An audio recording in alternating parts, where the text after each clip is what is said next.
more fitting, but to what I felt about my hometown.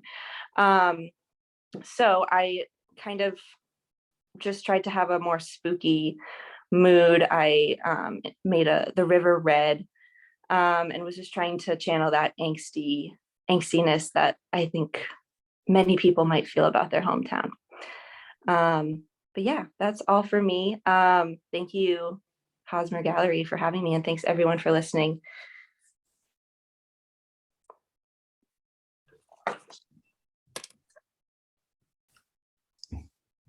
Thanks so much, Hel. I have too many windows open. That's the wrong one. Ah, here we go. So Gail Thomas is next.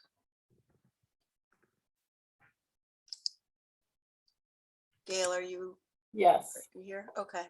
Hi, everyone. I just want to thank you, Faith, for all the work that you've done to make this happen. Truly a labor of love. I'm going to read one of the poems from the exhibit. It's called Prayer for a Home Place.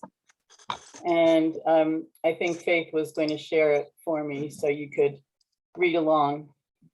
I wrote this poem to honor the Native peoples, the land of the Native peoples, and my ancestors in Pennsylvania, and of course, everywhere where people have settled this country.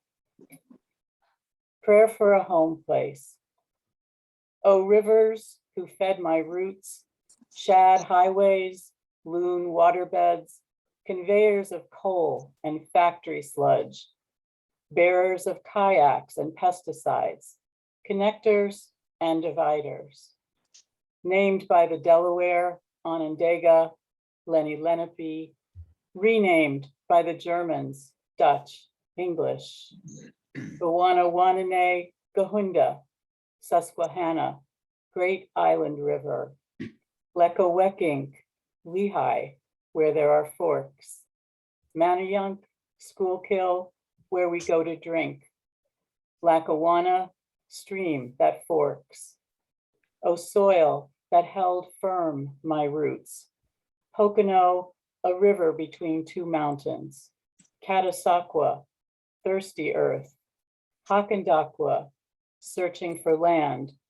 Copley, even running stream, Maxitawny, bear path stream, Kittatinny, endless mountains. Forgive the builders of rails and interstates. Forgive the billboards, industrial parks and subdivisions. Forgive the tired ghosts of miners, steelworkers and farmers. Forgive those of us who left without cleaning up our messes. Bless the First Nations, the mothers who labor to restore each child, the eagles and trout, to recover each stream and strip of green. May old waters flow freely, crops grow cleanly. May you offer sanctuary to all who hunger and thirst for home without dams, without walls. Thank you. Thank you. Thank you, Gail.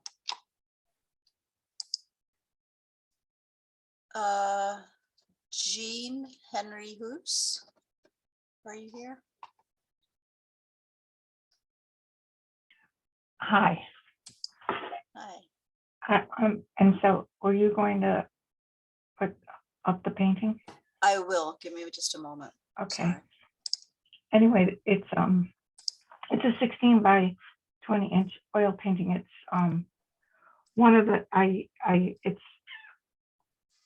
the second larger water oil painting I've done. I started painting when I retired in 2016, and started with watercolors, but I've started doing some oils, and I really like, you'll see the I like kind of the,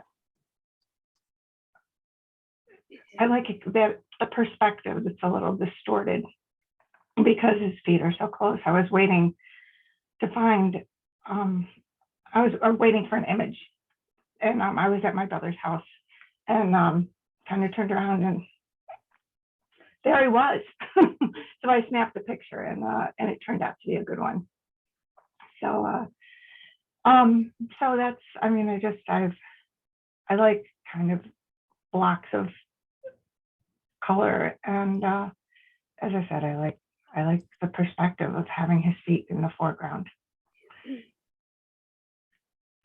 So that's that.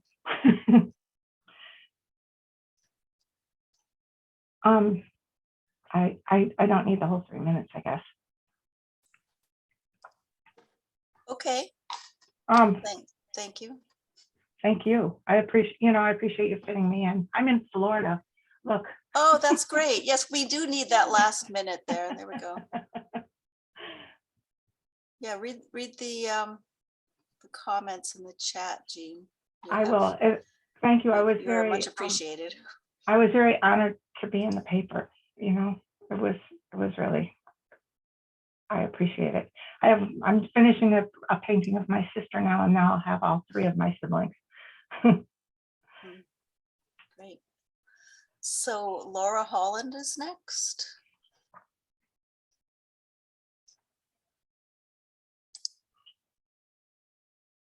I'm here.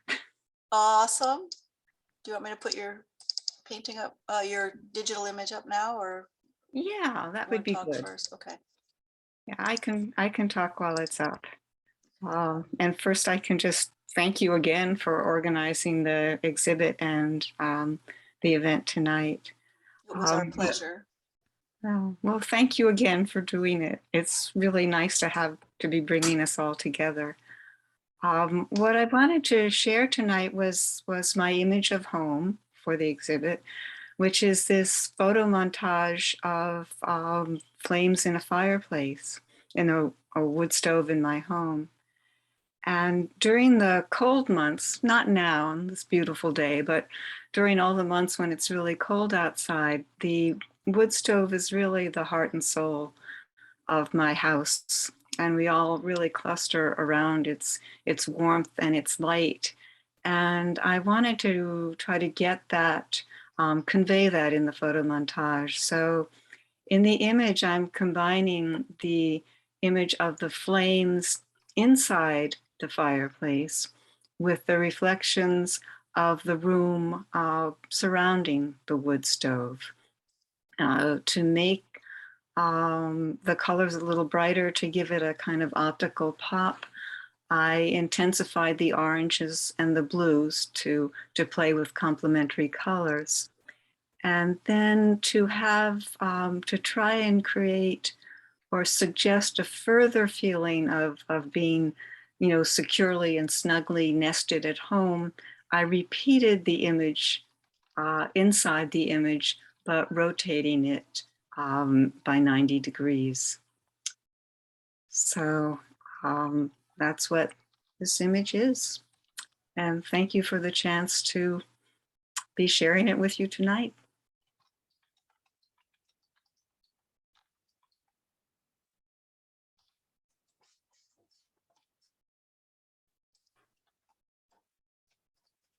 There's a great comment in the chat from Monica saying, to me, it looked like the house was on fire and the reading man was oblivious. Oh, I hope the house is not on fire. It hasn't been for 40 years. Awesome. It was a funny note. So Janet Bowdan is next. Hi, and thanks. I'm really enjoying all of the artists' explanations. So I'm going to read one poem. I grew up in South Hadley, and now I'm living in Northampton, but my parents were still in South Hadley. My dad is still in their house, and he's 88. So the poem is called My Dad Tells the Marketing Director. When she asks why he's thinking he might move into this community, independent or assisted living, he says, my son-in-law and daughter are extruding me. And then he laughs, so she knows it's a joke, which is hard to tell also because of his baseball cap and the mask over his beard. He tells her his ailments, listing them off in a display of memory and medical know-how, asks questions about costs, options, and contingencies. Say, in 3 years, I have a stroke, he posits. He agrees to use a wheelchair to see the available apartments, so he won't have to hobble down the hallways, admires the cabinets, the views, wonders what he'd do with all his stuff, books, paintings, the bust of his mother his Uncle Paul had sculpted. I wonder how many elderly folk the managing director has escorted with these same pangs.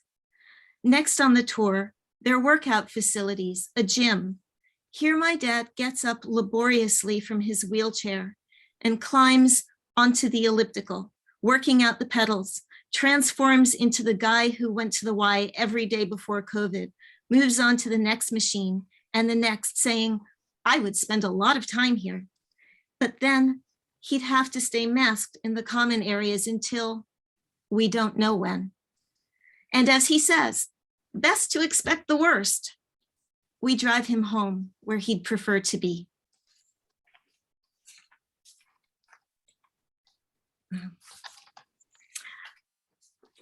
I don't need any more time if you want to move on. Thank you. And next up, we have Janet Bowdan. Oh, I'm so sorry. That's who we just had. Dina Friedman.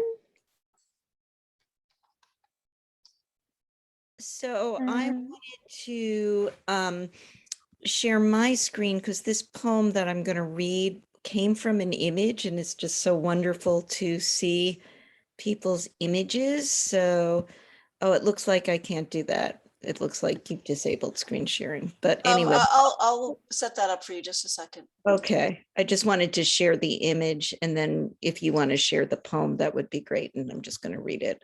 You can share the image. You can Okay. share anything now. Yeah, okay. So this, let's see if this works. This was not what okay, so this is the image. And I wrote this poem as part of 30 days in November, 30 poems in November. So, which is a wonderful thing for writers to get involved in. And this was Sarah Sullivan sent this prompt.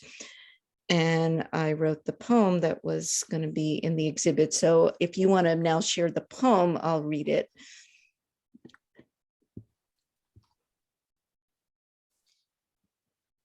Do you have it?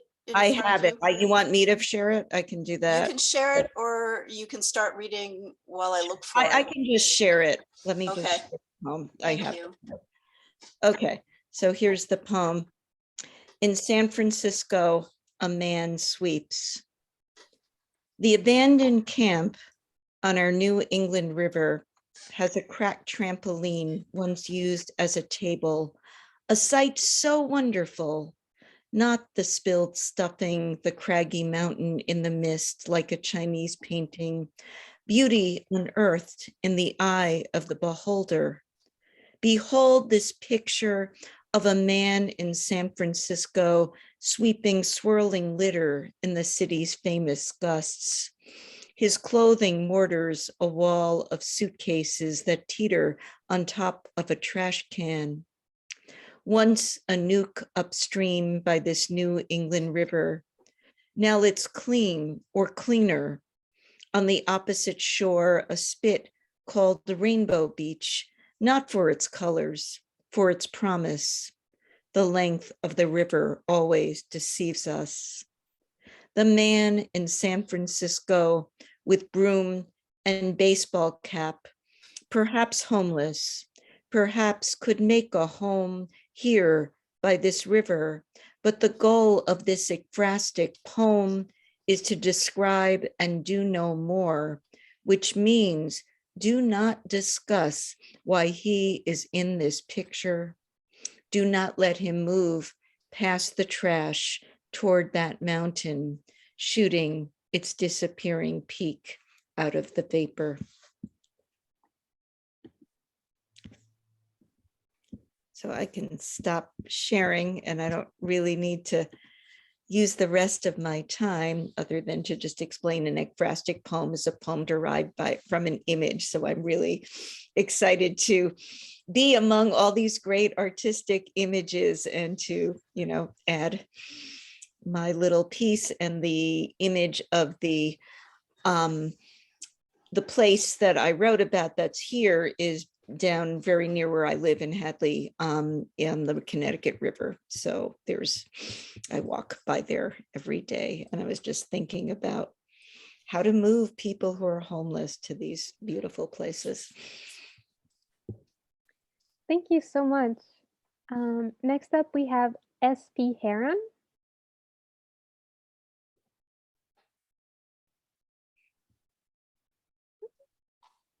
Such a thrill to be here. Hi.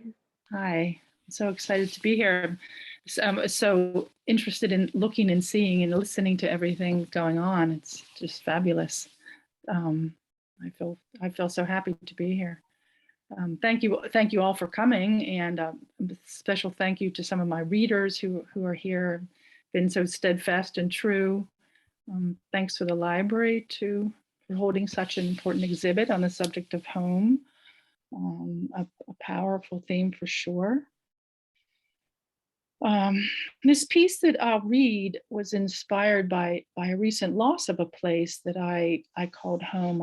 I wrote many poems about this time period to help me try to make some kind of sense on leaving the place. I felt such a kinship in belonging. It was a place that inspired me and offered a place to be still, and most of all, where I felt utterly myself. So it's called Home.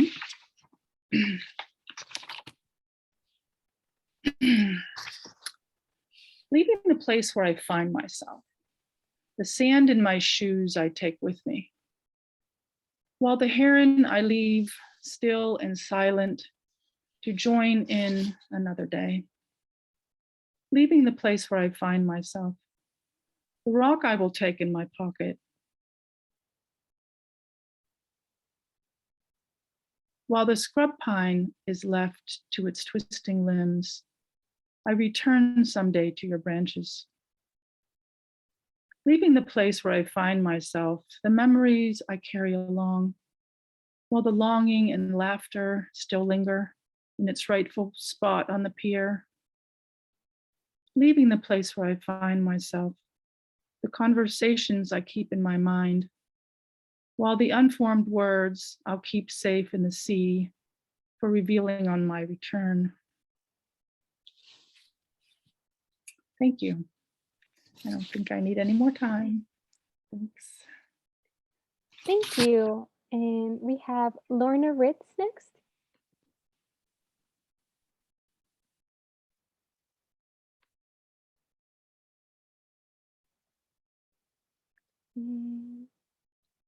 Oh, Lorna Ritz, right here. Can you hear me? Yes, thank you. Good. I don't know where I went. No, unmute. Thank you so much for bringing us all together. I was thinking about how much of a recluse I've become since January 2020. I've painted every day. I have not missed a sunset walk. I'm always looking out at the mountains, the light that's different every day. I chose for the show to put my landscape drawings in, but I am an abstract expressionist, impressionist painter. So both those are very different ways of thinking. The landscapes feed into the paintings. They teach me about the color changes in nature. And I feel I thrive off how the light changes every day. So I have been working for years at Mount Pollux. Many of you must know that place. It is a view of one of the only east-west axis mountain ranges in this country. And it's right there in front of you. You climb a little hill and the mountains just sprawl out. I'm sorry about this. I meant to turn it off. I'll throw it. So one more ring. I'm so sorry. I just didn't think about it. Every time I'm up at the orchard drawing, that was 2 more rings. I have been able to see the mountains as though I've never seen them before. They're always new. And it's the same thing with my painting. Nothing I've ever done in the past comes into the new work. It's all new all the time. And as long as that keeps happening, I'm driven to say the thing better, as though it's a religion and it's become a way of life. Mount Pollux, I've been drawing for 36 years. I came here to live 1 year and I'm still here.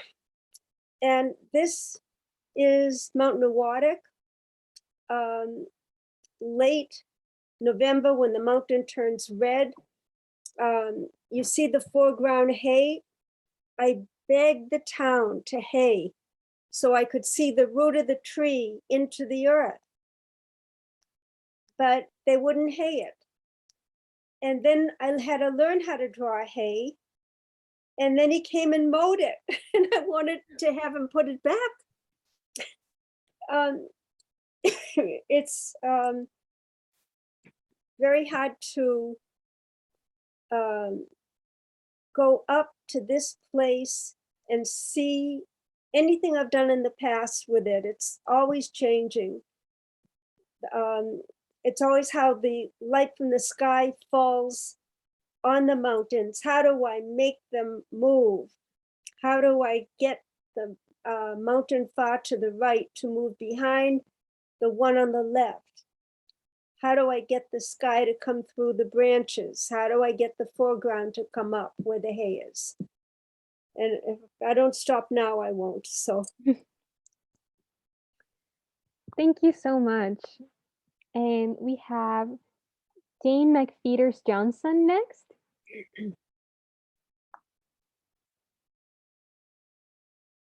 And is Jane Mcfeeters Johnson in? I'm here. I was Oh, unmuted, dropping my book. Screen sharing of the poems. I timed them and it takes me exactly 3 minutes, or it did, to read the 2. So I'm going to let the poems speak for themselves and not say a lot more. Great. But I'll wait to see which one is going to come on the screen first.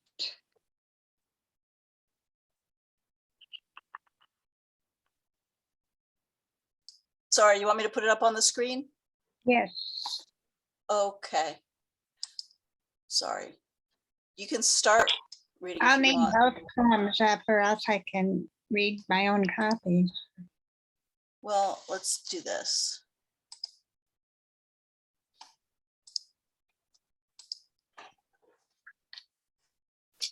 Okay, good.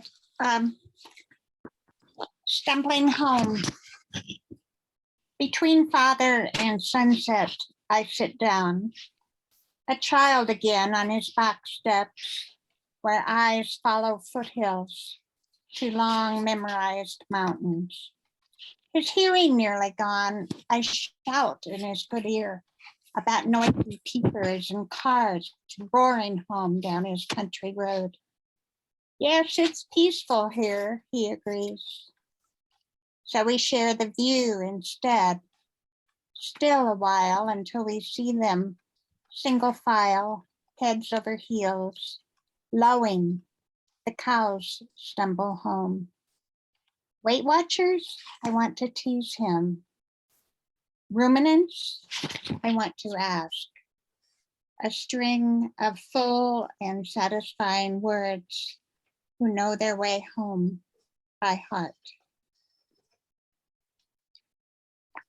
And then jump a couple of generations to the other poem, Digesting Public Radio. I pour milk on dry cereal until it all but vanishes, leaving a few flakes to form islands in a bowl-shaped gulf, rising above the flood until it sinks and drowns with the rest of my soggy breakfast before I can absorb the news. I slice fresh zucchini bread, fragrant and moist with green and gold flecks, reflecting life-giving gardens laid out on the toaster oven tray to heat again and neglect until I smell smoke and see only the black parched Amazon basin. I fill the blender with fruit and yogurt and forget the lid until it spins out of control. My healthy, delicious smoothie as Hurricane Dorian swirls around its central blades to chew up and spit out news of another drowned archipelago. I turn the dial first thing in the morning to find out what's for breakfast today, and the switch pours electricity into the wires to heat up the plate to catch the sound waves ready to serve me the last spoonfuls of life on earth.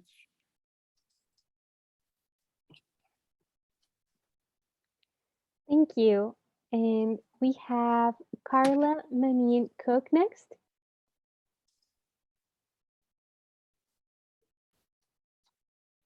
You ready? Great. Hi there. I'm delighted to be here this evening among these wonderful creators. Many thanks to everyone who made this exhibit possible. Instead of reading Keeping Home, the poem that's in the show, I'm going to read another poem I submitted, the name of which may have been adopted for the first chapter of the exhibit.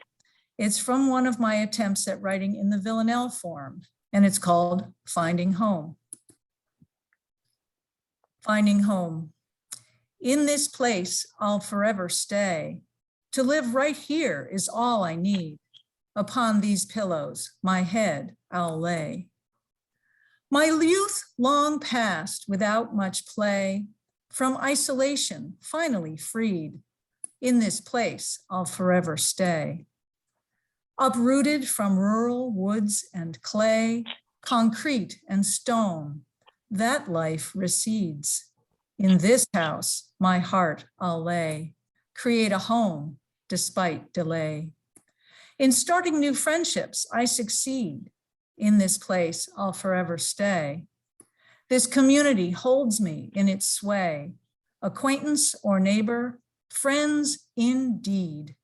Upon this fellowship, my trust I'll lay. If warmer climes lure me far away, I will return with deliberate speed. In this place, I'll forever stay. Upon these pillows, my head I'll lay. Thank you for listening. Thank you.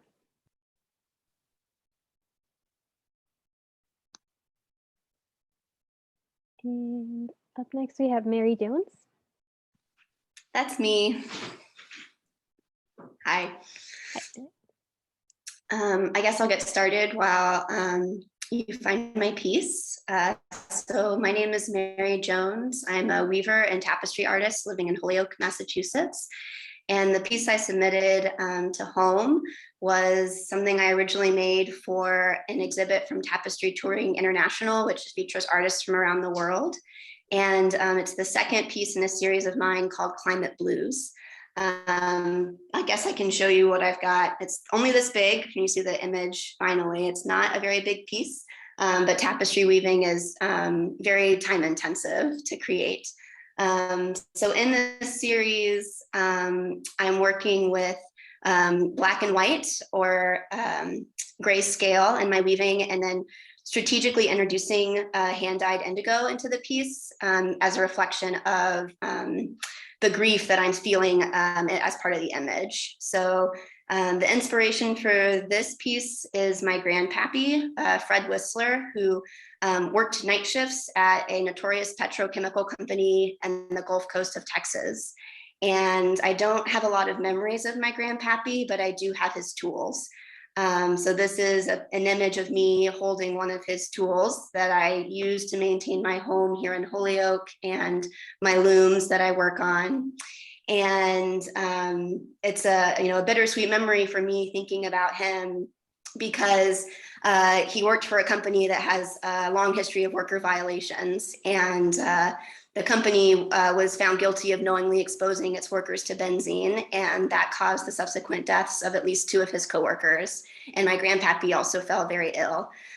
So when I think about climate and grief, I'm not only thinking about the things that we're going to be losing moving forward, lots to lose there, species, weather patterns we can count on, but I'm already thinking about what my family has lost to the petrochemical company and the industry, and the humans that we've already lost, and the places that have been impacted, like the Gulf Coast. So that's just a little bit more about that piece. And to wrap up, I'll just say that if you're interested in seeing more of my work, my website is maryjonesweaver.com.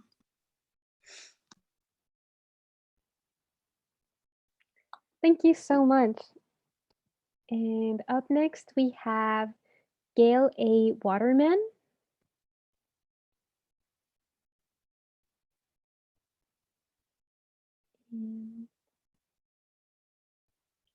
Is Gail A. Waterman present?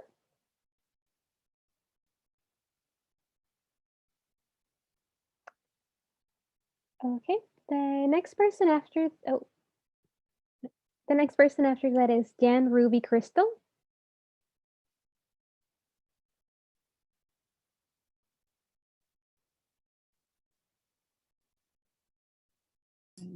Great. Hi. Thank you, everybody, for being here tonight. I'm really excited to be part of this wonderful group, and I especially want to thank Faith and I'm not sure, Pam, were you also involved in the curation of this exhibition and coming up with this wonderful idea? And I'm so glad to see us all pulled together, especially some of the problems that we've had earlier in this year. It's so wonderful to finally have a place to show our work and enjoy each other's work.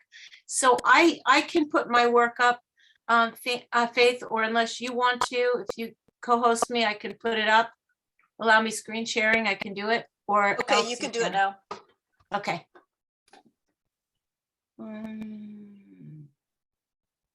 Green button. Now I want to screen share, start share. Here we go. And I'll show this one first. Do you want me to show all of them or just this one? We want you to do whatever you want to do. Okay, great. Okay, this piece is called Home, and it is about my own journey and my own struggle of finding my place in my home. I grew up in a family of 4 women. My father was gone pretty early in my life when I was 7, and my mother is represented by the bird in the middle. My younger sister is represented by the bird with the mouth open on the left. And my older sister, Gloria, is represented by the bird with the mouth full of worms, who's about to take off in flight to take care of my younger sister. And that's kind of the relationship that I grew up in. The 3 of them represent a kind of a troika to me, with my mother, small, petite, and absolutely the gorgeous person that she is. Even today, she's 101. We just had her birthday. And she's pretty incredibly beautiful and always printing, what's the word? when you're always taking care of yourself and making yourself look beautiful. So here she is taking care of a hydrangea. And I put the 3 hydrangeas in here really to talk about the elegance and the beauty of the home I grew up in and how carefully preserved everybody in it was, except for me. And there I am jumping off my mother's tree, and I represent myself as the squirrel as I search throughout the natural world for places I feel most comfortable.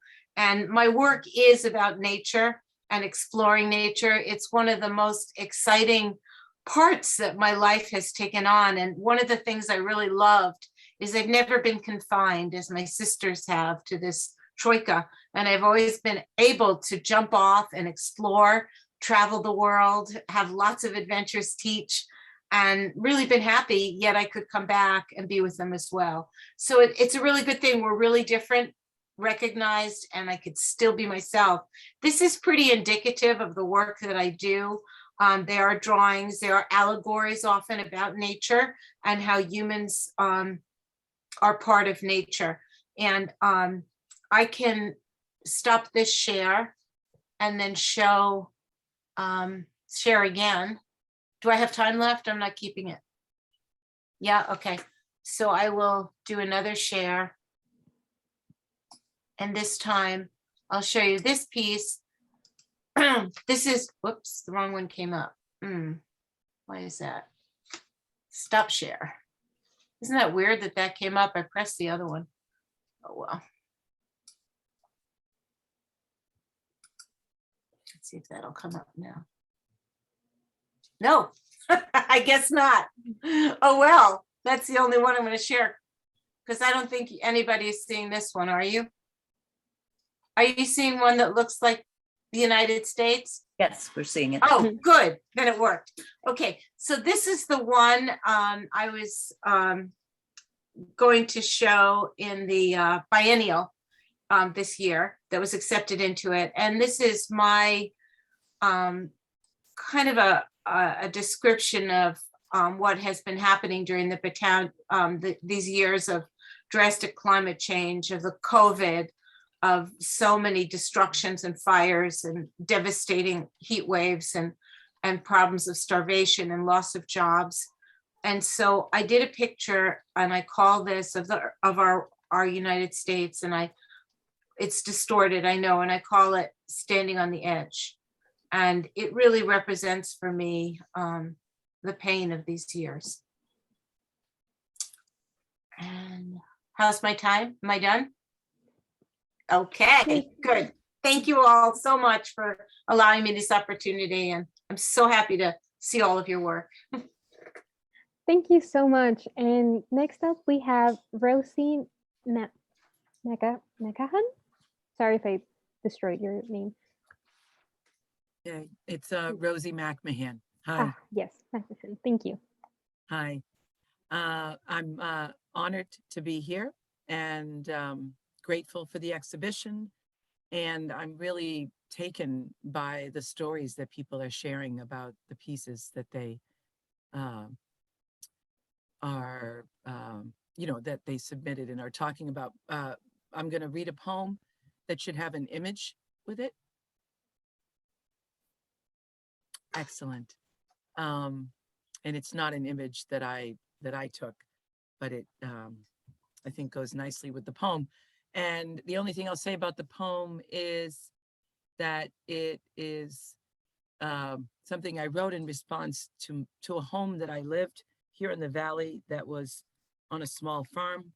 And as anyone who's ever lived and worked on a small farm knows, what you can see. What you can see is a lot. There's just a lot to observe in the natural world, both domestic and wild. And so the poem is called Mist Rising. I stomp back towards the house, attempting not to stoop with age and thoughts that fool me into thinking I can find something, anything, by looking down, my hands dry with the dust of chicken scratch and my ankles sore from excess. In the pasture above the plum trees, sagging with their full white blossoms and wet green grass, the sky acts superior in its manner, while swallows soar in circles above my head. I catch the morning light as it presses lightly on their rusty orange chests, making them blaze like the fire that burns bright beneath the kettle that awaits me. I realize then that the cup-shaped nest of a breeding pair in my barn belongs to these birds, is theirs for the taking, the ones who return each spring and fly with their babies for sport now. I stomp back towards the house and consult with the cardinal red climbers who extend their blossoms as they make their voyage up the fence post, seeking knowledge too of the morning sun. I aspire to reach beyond my grasp as well, following my first sip of tea. Thank you. Thank you, everybody. Thank you, Rosie. Next is Jessica B. Sokol.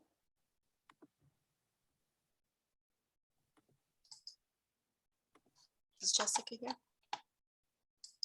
Can you hear me? Yes. I'm Jess Sokol. I'm a creative nonfiction writer and editor. And my piece for this exhibit is titled The Record Collection. I just want to thank Faith and Pamela again. Also, it's an honor to be in this distinguished group of company of artists. The Record Collection. I'm sitting in my parents' basement with my Girl Scout troop of 12 young women. We are in 6th grade and it's May 1996.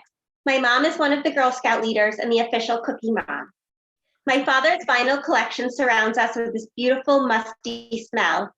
More than 20,000 records adorn the basement ceiling to floor, and there's vibrancy down here. The records are alphabetized and the colors of their spines pop. From the Kinks to Bob Dylan, from Stevie Wonder to the Beatles, from Tom Waits to Janis Joplin. My family has dance parties here, and this has long been a happy place for me. I often challenge my dad to find a certain record in his collection, and he guarantees he can find any album in less than 2 minutes. But this evening, there's a Girl Scout meeting in the basement, and we're discussing new badges and thin mints while gossiping about boys and giggling. Suddenly, my dad interrupts the meeting and pulls my mom aside. I can sense this is not a record-finding mission. She comes back upset and crying. We learn that my mother's father, my papa, has just suffered a fatal heart attack. My dad heard the message from my Nana over our answering machine. I'm in complete shock. The basement suddenly feels totally different, with my mom utterly devastated. I spent summers with Nana and Papa at their home in Saratoga Springs, New York. During these visits, Papa tossed me into their pool, he taught me how to dive, and we played gin rummy at night in their living room. Andy's chocolate mints and Werther's original candies adorned the crystal dish on the coffee table, and we often laughed uncontrollably about nothing in particular. What is my Nana going to do? I have a hard time picturing what her home will feel like now. Just 3 weeks after Papa's funeral, another call comes. My best girlfriend, Ashley, another Girl Scout, has just returned home with her mom after a weekend away. Ashley's mother leaves a distraught message on my parents' answering machine, just as Nana had done. Ashley's dad was found on the floor, not breathing, a bottle by his side. It was like a father figure to her. Now her real father is gone too. When I get to Ashley's home, she's bawling uncontrollably. Her father's still there, motionless, in the tidy living room where Ashley and I spent so much time practicing cheerleading moves, doing homework, or just watching TV. As an 11-year-old, I feel helpless and panicky. Am I supposed to witness this much sadness and death at this age? When, if ever, will these childhood homes be a source of happy memories again? 26 years later, I visit my parents often, and I still challenge my dad to find records in the basement. I give him 2 minutes, and we smile. Thank you.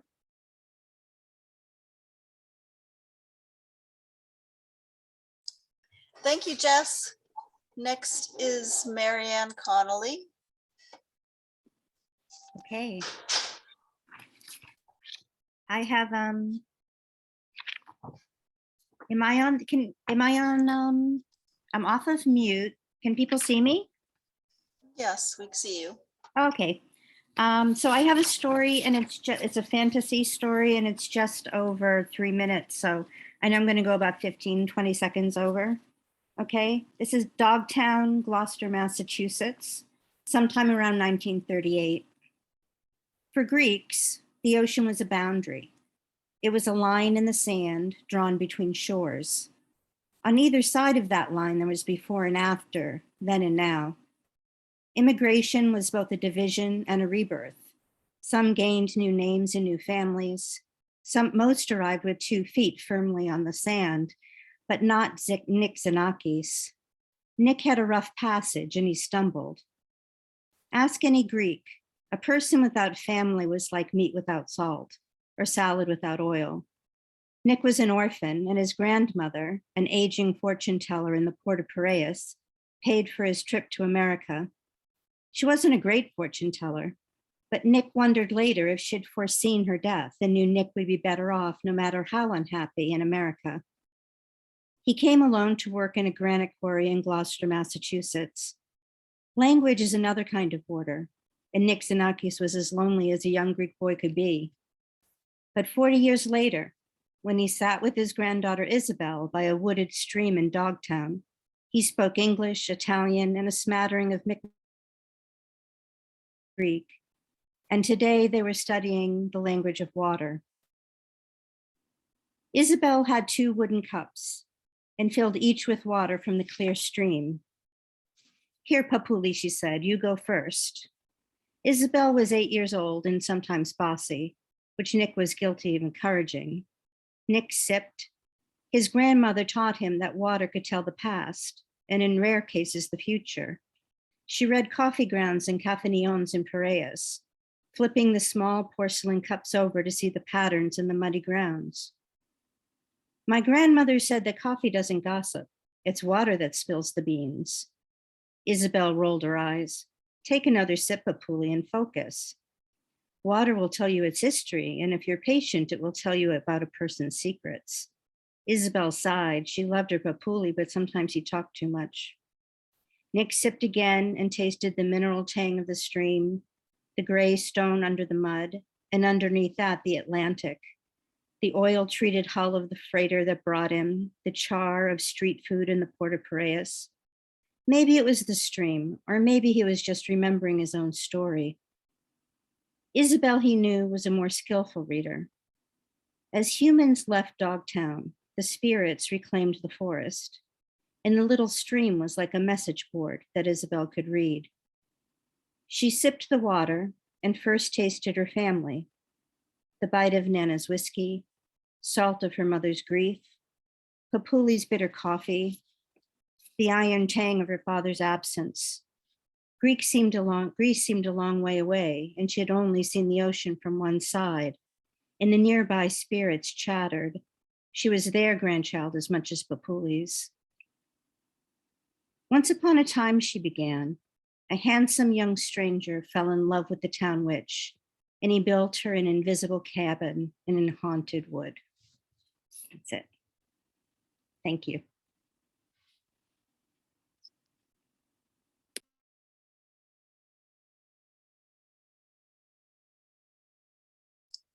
Next is John Stifler. Hi, thanks. My story is Refugee. Faith, if you want to put it up on the screen, please do. It's pretty plain. In fact, that's a distinguishing feature of it that means a great deal to me. The story is about 97% true. There's one change in it. I changed the name of the character it's about, Esteban, not his real name. I guessed at the part about his loading trucks to earn money to pay a coyote. And there's some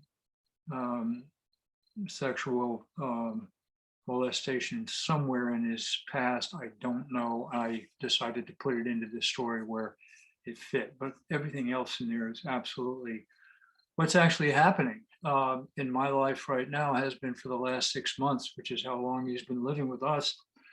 I'm, by the way, I'm very grateful to a couple of people who are here this evening for giving me some suggestions about where to look for more resources to support him. They know who they are and they know I am grateful. Thank you. What I really appreciate, one thing I really appreciated about this, by the way, am I talking loudly enough? I never know, because I have hearing aids now and it distorts my voice, my voice. I'm so grateful for the 750 word limit that was imposed on the writers. Painters can spend, you know, several months painting stuff and put it up, and there it is. Writing, well, it's different. And as my children would be quick to tell you, any word limit imposed on me is probably a good thing. But this was a terrific experience for me to cover really a year of this guy's life in this short space.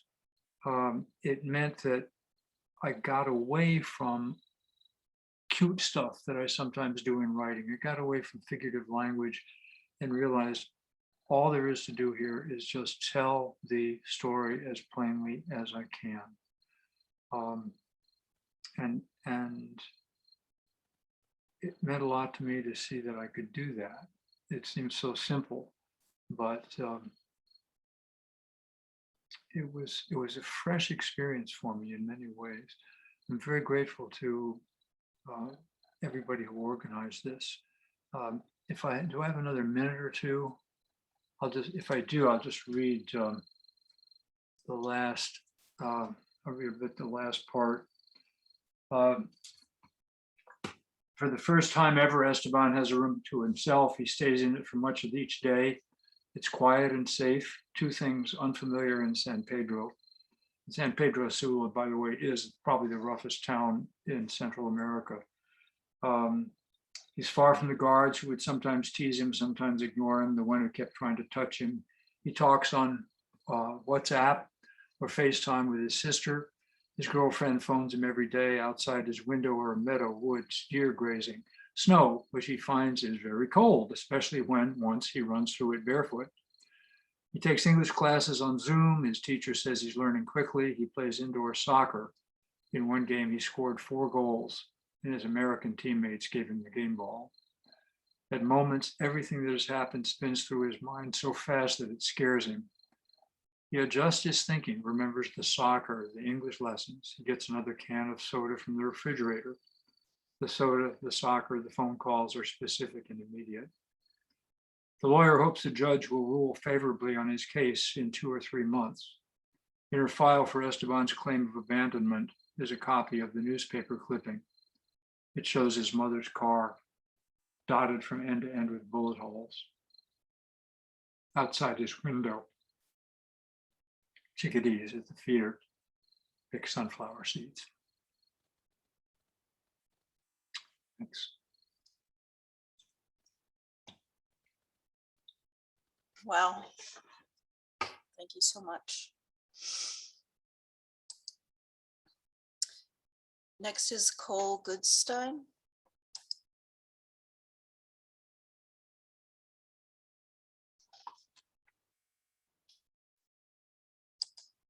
Cole, are you here?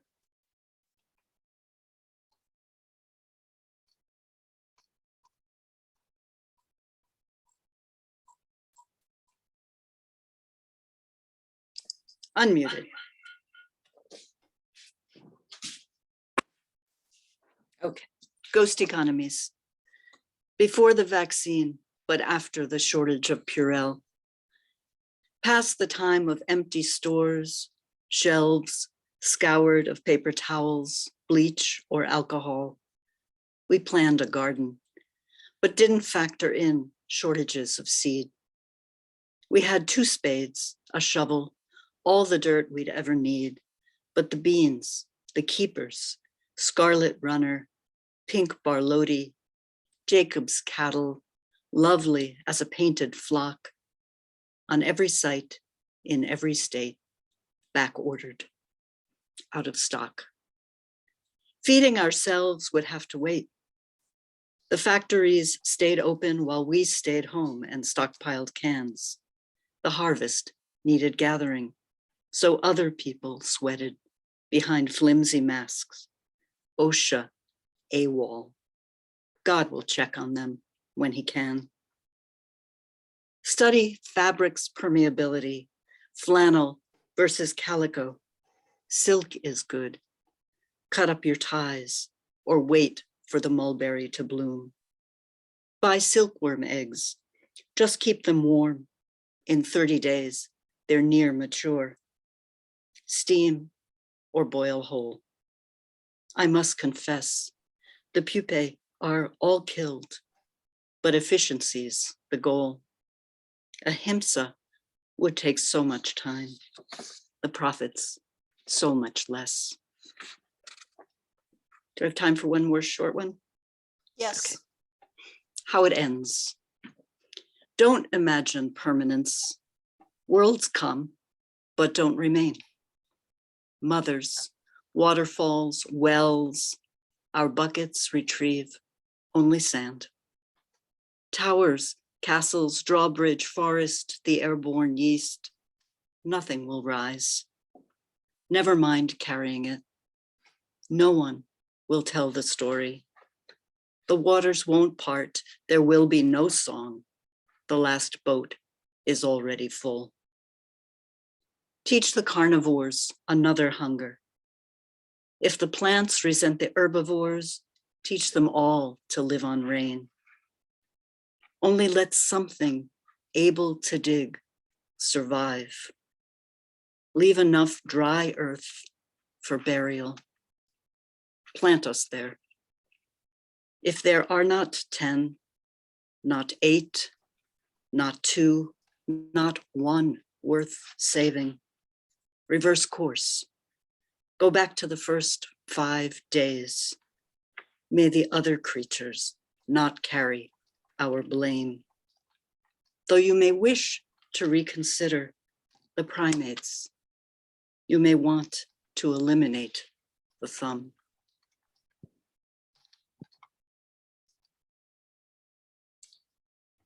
Thank you.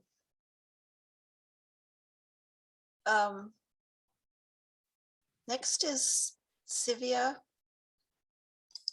Silvia Gover. Hi there. I put my little intro in the chat because my piece is exactly 3 minutes. So thank you. The trees outside my window. A row of trees with elephantine trunks lines the potholed street that leads me home. Their long-knuckled branches seem to point accusingly at me as I drive past. Whatever their grudge against me, I probably deserve it. For years, I paid them so little attention, I couldn't say if they were maple, elm, or oak. The shush and click of the door at my back after I park my car and step inside sounds like relief as I head to the kitchen, whose windows look out on a welcome expanse of backyard meadow. Mornings when I rinse the breakfast dishes, I might catch the startled glance of a doe through the glass or watch a kitten prance at the far edge of the lawn. But I can't escape those trees. Upstairs in my office, my desk faces 3 windows that frame 3 views of those snaggle gray sentries. I didn't used to mind. It was easy to change the scenery. Afternoons, I'd pack my laptop and work at a nearby cafe. Whenever I pleased, I'd visit Manhattan, where each time I stepped onto the platform at Grand Central, the stink and hustle embraced me like an old friend. Several times a year, I'd escape New England freezes and heavy humid summers with trips to some island or Europe to work or visit friends. That is how things were until the pandemic set in. Day after day, those trees bore the brunt of my discontented gaze. I wanted to see ocean or skyscraper, or even just a band of open sky, anything except those stubborn wardens rising up to cage me in. One December afternoon, at the cusp of another COVID year, I came across a poem by a Buddhist nun who centuries ago observed that we disassemble day by day as the world too breaks apart around us. As I looked up from the page to contemplate the constancy of change, a cloud shuffled past and a stripe of sunlight, as if to emphasize the nun's point, painted itself onto the bark of one of those trees. For a moment, I glimpsed it as it was, steady, but not unchanging. Hadn't the now frozen ground been softening awake when the virus first sent us inside? Then buds shimmered like a mossy aura at the tips of branches, as if they too were edging across a border from the known into something never tried before. The leaves unfurled and fell, squirrels scritched and spiraled up the trunks and over branches, below which deers nosed for food, their hides darkened to camouflage among the bare trees again in winter. Each morning now, I greet those trees. They have become my teachers, my companions, my daily prayer. Lord, help me shift my gaze so I can know my place and learn to love it. Thank you. And thank you so much to Forbes, who hosts the writing room where I wrote that piece. And I hope you'll all join us there. Thank you, Silvia. Next is Ed Orzachowski. Okay, thank you. My wife and I both grew up within walking distance of our houses in Florence, and moved away not far, just to Ware and Palmer for 45 years to raise a family and teaching careers, and then came back to Florence 9 years ago. So Northampton is very much our homes.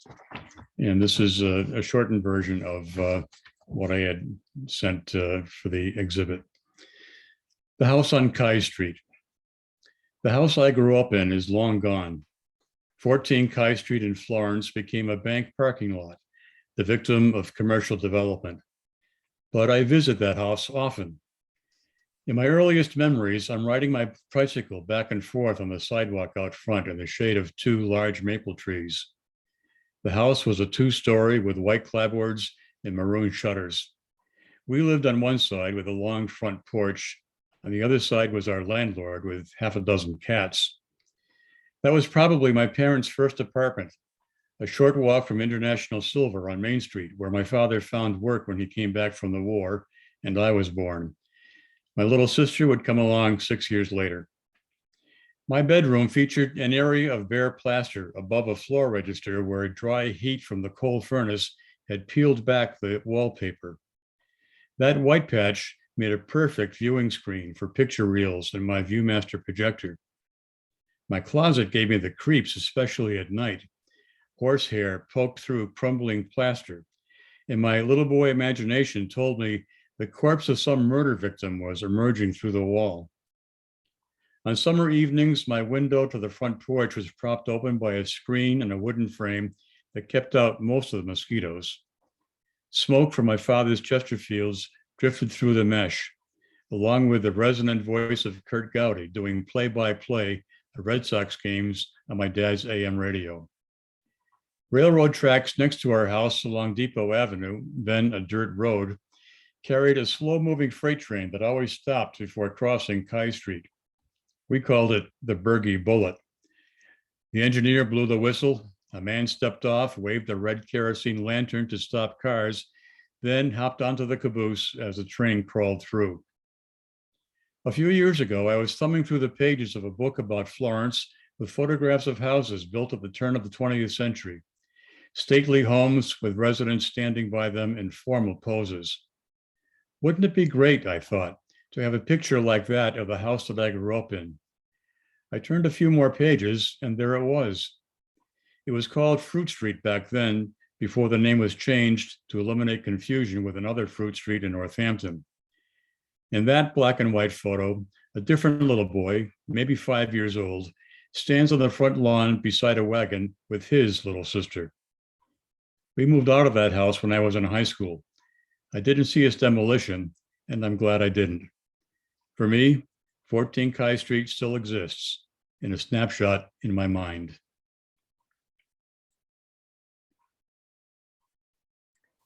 Thank you so much, Ed. And up next, we have Rachel Serene Blackman. Hello. I realized I came to hang out and I'm not the best about talking about my work. But are you able to put my photographs on the screen? Faith? Yeah, which one do you want first? It doesn't really matter. I guess maybe the black and white one. Okay. But anyway, I'm Rachel and I do different kinds of work. I do public art. Right now I'm working on the Poetry Carnival with support, including from Forbes, so that's awesome.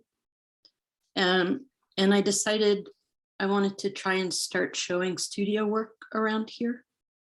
And these images are from a whole series called The Housing Project. And they're tin doll houses, and I was really drawn to them because they have cutout windows, so there's lots and lots of ways to light them. And I think there's 2 tin doll houses I have, and one of them is like the whole one side is exposed, so it's really easy to shoot into the rooms. And the other one is 2 stories, so you have to sort of shoot down. So the figurines and the doll houses were separate items. And they just sort of got put together in one project. So that was really my goal, to work with lighting a lot. So that's what you'll see in the images. There's all sorts of micro flashlights and clip lights and all sorts of stuff going on behind the scenes. So there's 3 images, I think.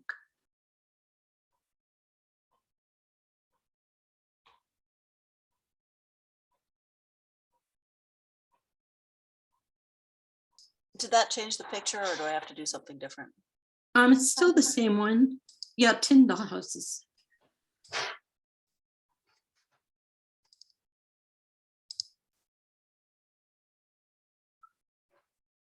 Yeah, so you can see, because I'm not so interested myself personally in using lots of Photoshop. So that's one reason I work so hard on the lighting.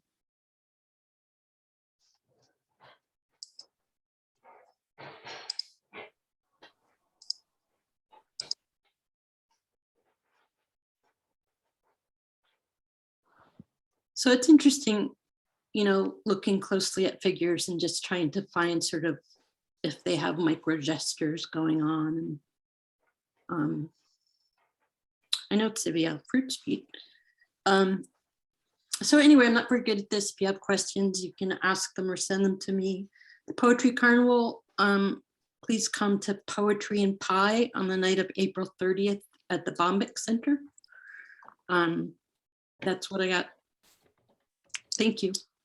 Thank you so much. And up next, we have Michael Favala Goldman.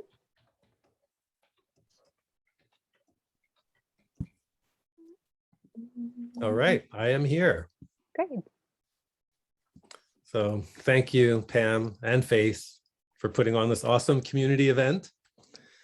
So this following poem is dedicated to a translator friend of mine, a colleague, who wrote a book about her Romanian family, her grandfather's family being sent to Siberia when her country was invaded by the Soviet Union about 70 years ago.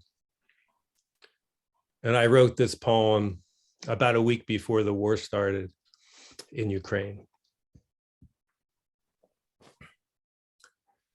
Solidarity for AHR.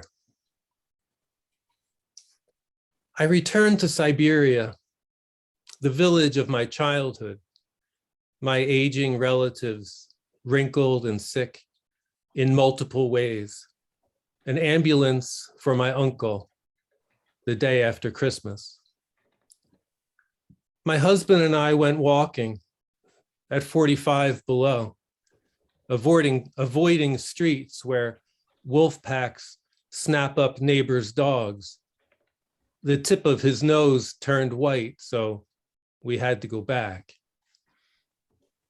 They said there would be no helicopters the first 2 weeks of January, so I bribed the driver to get us out of there.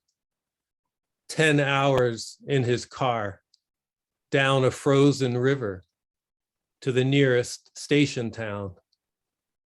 Luckily, when we passed a car capsized in the ice, my husband was asleep. 3 days on the train, and we were in Moscow, liberated. I am Russian, but not solely. My roots are Ukraine and Romania. I do not believe in Mother Russia, who eats her neighbors and exiles their children. When we came home to our apartment in Athens, it was 15 Celsius. I went to the beach 3 days in a row to lie in the sun. That was 2 weeks ago, and I've been sick ever since. I'm 5 feet tall, thin as a rail. I speak 7 languages. I have a daughter and a dog. My name is Anna. What's yours?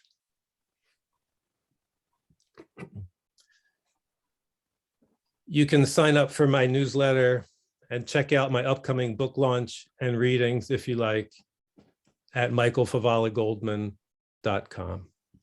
Thanks for listening. Thank you very much.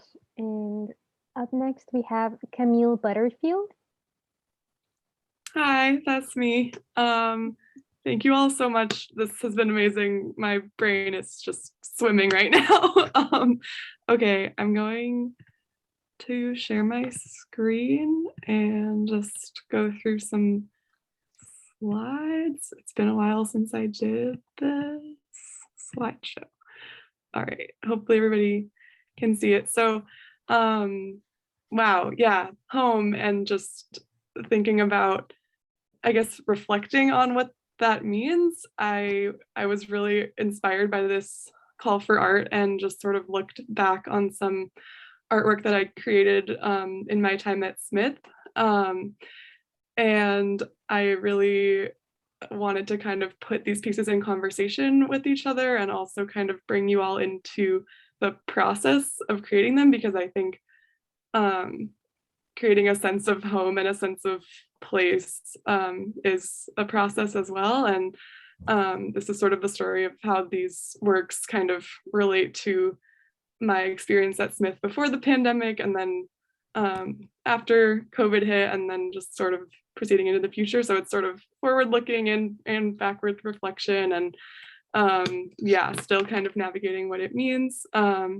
So I wrote a lot of things about these on the website, but I guess I just wanted to share, this is sort of the backstory of this first piece. The image on the left is a fairy house that I created with my sister like many years ago in my backyard. I grew up in Mamaroneck, New York, and then came here. I live in Northampton now, and ended up here at Smith, and just had a very different experience kind of creating a fairy house as a college student behind my dorm at Smith. And the sort of stark contrast between these pieces, I think, really does show that kind of uncertainty that comes when you leave home for the first time and have to kind of recreate that sense of home, and how kind of tenuous it can be. And then I don't know, none of these houses lasted very long. That was the other thing. So they really kind of are just very like subject to the elements, and they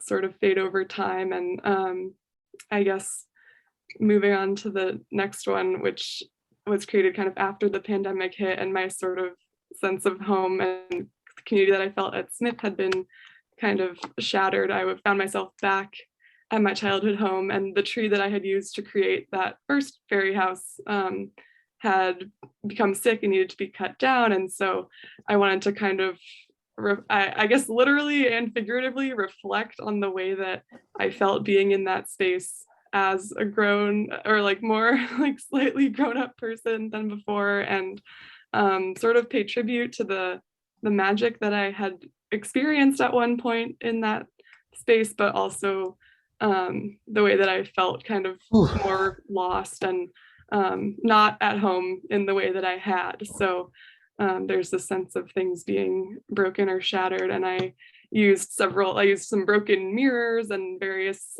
things to kind of create these lighting effects and play with reflections. So yeah, a little, I guess, glimpse sort of behind the scenes. And yeah, there was no Photoshop or anything like that going on. So and I guess it kind of relates to the way that sometimes that sense of home can feel like an illusion, or it can just feel very fleeting, and it doesn't always last the way that you want it to. And then the final piece, I'm trying to be conscious of time.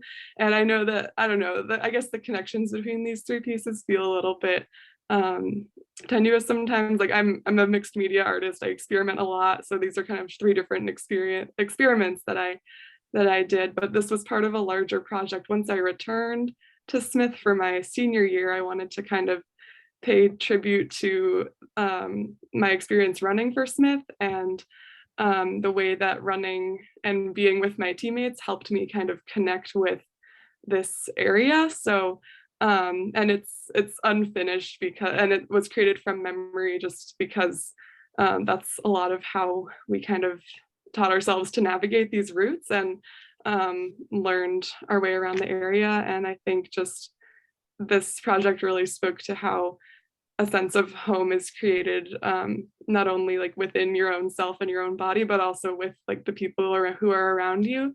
And this is kind of a detail, as you can see, like the clearest area of this map is the Smith cross country course, because that's where we spent a lot of our time running together.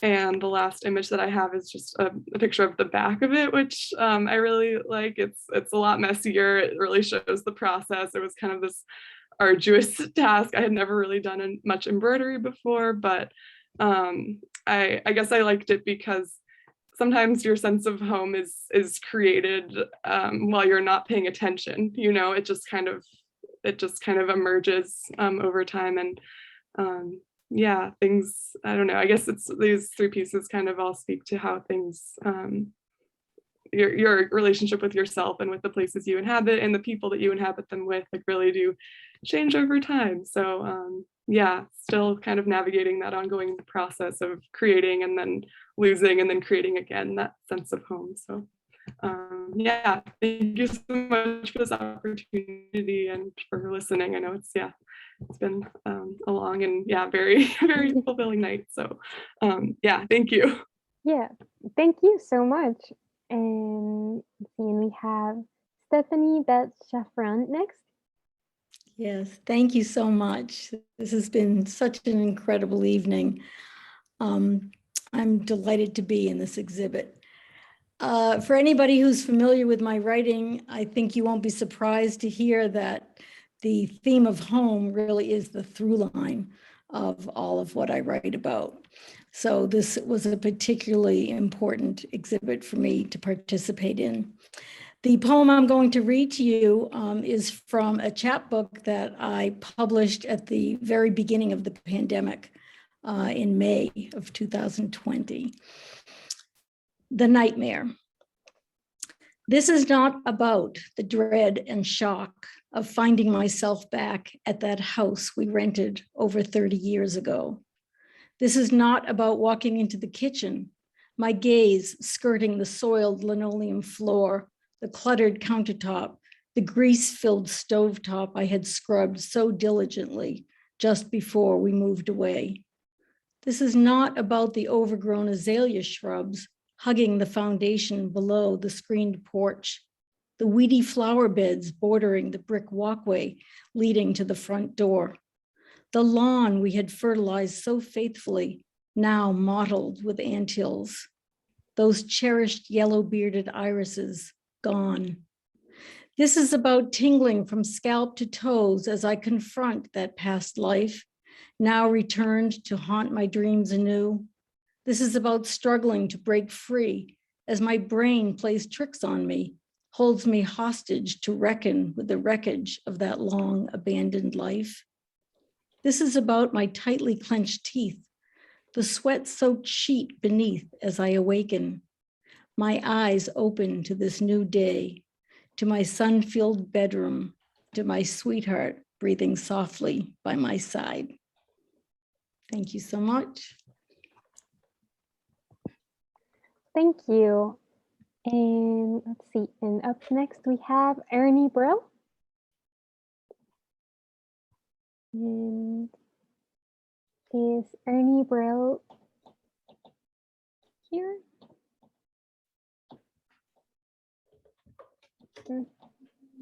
How's that? Can you hear me now? Yeah, we can hear you. Yeah, I have two short poems. I'm from the Brooklyn School of Poetry that says, shut up and read. So, once upon a time, more yelling dominated our apartment than I admit or allow remembrance. I'd close my room's door and shut myself up. In some respects, I never came out.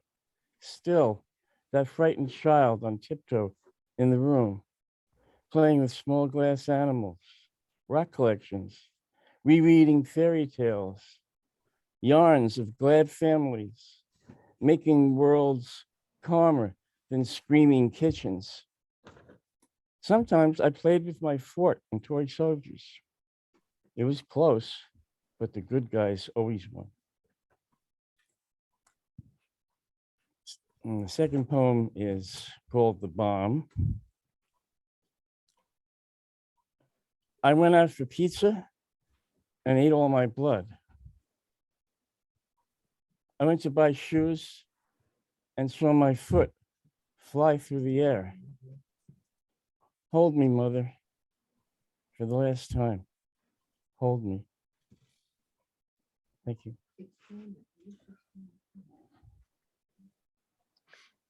Thank you. And thank all of you for sharing your words and your artwork. And yeah, I think that we'll move forward to our Q&A now. If anyone has any questions to ask any of the writers or the artists, please feel free to hop in. If you unmute yourself, you'll move up to the top of the list of participants and we'll see you and call your name. Monica.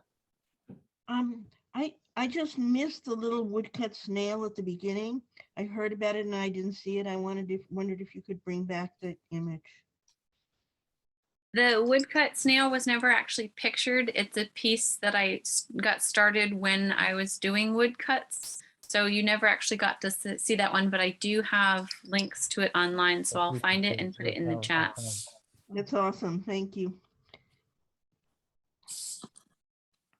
Ed. Oh, no, I don't have, Oh, okay. I'm sorry. It's okay. I expected more poems about different versions of home. But and it seemed there was a lot of, well, poems directed to the pandemic. So I'm just, kind of surprised, but great, a lot of good stuff.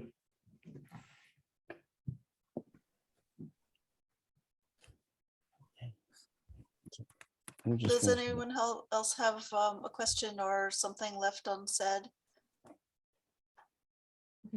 or unasked? You don't know how to leave a. I don't think you can do it with your finger. You have to do it with this. I just want to see what people are going to do. See, direct print, into my small prints. Oh, happy Poetry Month, everybody. Thank you. John, did you have something to add? Well, Ed has his hand up. Oh, yeah, well, I just Oh, wanted to sorry. say, yeah, thank you. It's just so interesting for me as a writer to listen to the artists explain the origins of their work, and I really appreciate that. Let me add something to that. For a long time, as some of you know, I wrote a column about entertainment, mostly performing arts, but some visual too, in the Gazette. And I was frequently frustrated by the press releases that I would get from artists whose work in many cases was wonderful, but whose language was hopelessly abstract. Like, my latest work is an experiment between in the texture between abstract thought and visual something or other. And I found the descriptions of the artwork in this exhibit to be totally blissfully free from that kind of writing that basically is, look, I'm an artist, not a writer.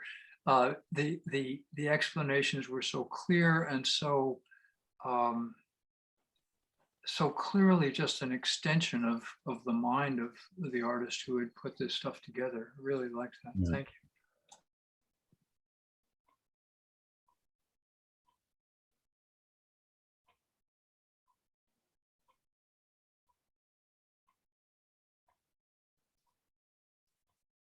Thank you. And does anyone else have any questions or comments that you would like to make before we wrap up?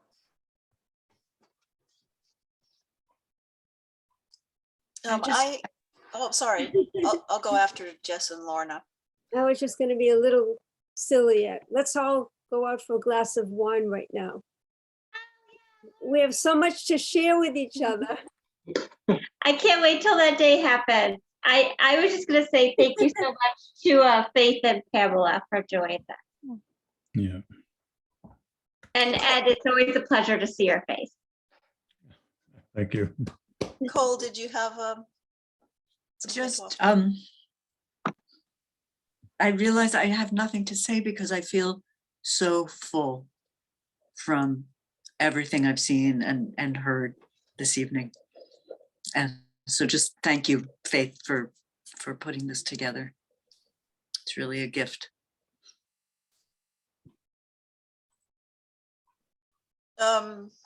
So I had one thing to say, which is forgive me for forgetting about recording this session until about the third person was up. And so the recording will not be absolutely complete. And anytime you ever come on a program with me again, just, feel free to yell at me at the beginning, say, don't forget to record it. So most of it is going to be in the recording and I will send the link out probably by Monday. Thank you all so much for your participation and your art and your writing and your reading. It's been fantastic. Thank you so much, Faith. Much appreciated. Yep. Thank you. Yes. Might you consider letting the people who didn't get recorded just have a couple minutes at the end to speak about their pieces again so that they could be part of the recording? If they want to. Good idea. Looks like Michael might have something to say. Nope, went away. Still on, but I want to mute myself so nobody.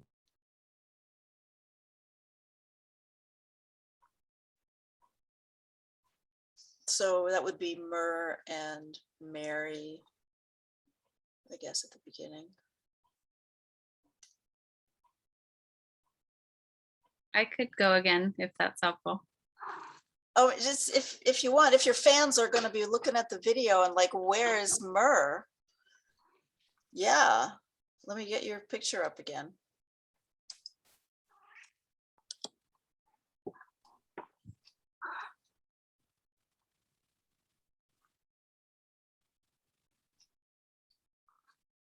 Where the heck did I put it? All right, just talk, I'll find it. So the very brief version is I'm just finishing up at Smith College. I'm a non-traditional student, so an Ada Comstock scholar, and I got inspired to start woodcuts from a class about Virginia Woolf. And in one of her first editions of The Mark on the Wall, a friend of hers, Doric Harrington, had done some woodcuts of snails. I put the link in the chat because someone asked. And so I was thinking about how many brilliant minds we haven't seen what their art is because they are stuck doing the everyday work, the unpaid labor, the unfinished business. So I, in my time at one of the top women's colleges in the country, made art about sort of the drudgery work of everyday life. And I threw a couple of treats in there too, but these are postcard sized woodcut prints in a 6x6 grid about the things that we all have to do that get little to no credit. So that's what this piece was thinking about and focusing on. Thank you so much. Thank you. So we say goodnight and we'll see you at the next Wine and Cheese. Good night. Faith, Thank Faith, you all so when, much. when Thank is you. the exhibit on until? When does it stay up? until? The end of April. Great, thank you. Yep. Thank you. Good night, all. Good night.